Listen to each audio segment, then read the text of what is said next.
మగాళ్ళకి ఎంత స్వేచ్ఛ ఉందో స్త్రీలకు కూడా స్వేచ్ఛ ఉంది.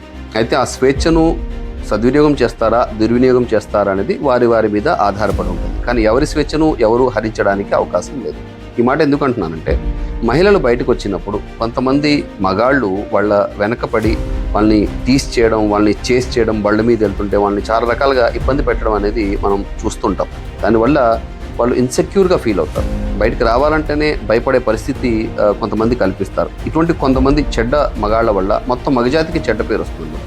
ఈ విషయంలో ఒక గురుగారు చెప్పిన మాట నాకు గుర్తుకొస్తుంది. ఆయన ఏమన్నారంటే, ఒక నిజమైన మగాడికి కుక్కకి తేడా ఏంటంటే, నిజమైన మగాడు ఉన్న చోట మరి స్త్రీలు చాలా సెక్యూర్గా సేఫ్గా ఫీల్ అవుతారంట.